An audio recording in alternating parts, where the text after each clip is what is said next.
Kozhikode vigil നരഹത്യാ കേസിൽ സരോവരത്തെ ചതുപ്പിൽ നിന്നും ലഭിച്ച മൃതദേഹാവശിഷ്ടത്തിന്റെ പ്രാഥമിക പോസ്റ്റ്മോർട്ടം റിപ്പോർട്ട് പുറത്ത്. ശരീരത്തിൽ മർദ്ദനമേറ്റതിന്റെ ലക്ഷണമില്ല. അമിതമായ അളവിൽ ലഹരി ഉപയോഗിച്ചതാണോ മരണകാരണമെന്നറിയാൻ ലഭിച്ച അസ്ഥികൾ കൂടുതൽ ശാസ്ത്രീയ പരിശോധനയ്ക്ക് വിധേയമാക്കും. അതേസമയം കഴിഞ്ഞ ദിവസം തെലങ്കാനയിൽ വെച്ച് അറസ്റ്റിലായ രണ്ടാം പ്രതി രഞ്ജിത്തിനെ കോഴിക്കോട്ടേക്ക് എത്തിച്ചു.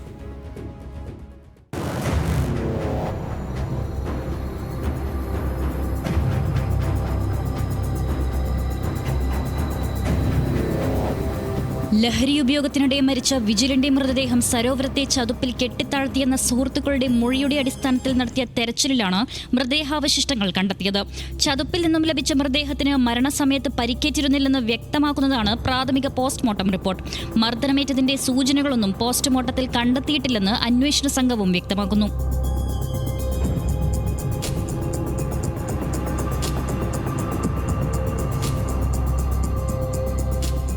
മരണകാരണം സ്ഥിരീകരിക്കാൻ അസ്ഥികൾ ശാസ്ത്രീയ പരിശോധനകൾക്ക് വിധേയമാക്കും. ലഹരി ഉപയോഗം തന്നെയാണോ മരണകാരണമെന്നറിയാനാണ് ശാസ്ത്രീയ പരിശോധന.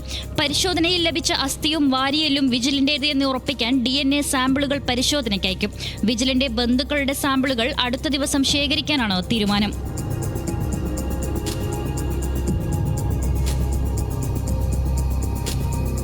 അതേസമയം കഴിഞ്ഞ ദിവസം അറസ്റ്റിലായ രണ്ടാം പ്രതി രഞ്ജിത്തിനെയും മറ്റ് രണ്ട് പ്രതികളെയും ഒരുമിച്ചിരുത്തി ചോദ്യം ചെയ്യാൻ അന്വേഷണ സംഘം തീരുമാനിച്ചിട്ടുണ്ട്. ഇതിനായി ഉടൻ കസ്റ്റഡി അപേക്ഷ നൽകും. ന്യൂസ് മലയാളം, കോഴിക്കോട്.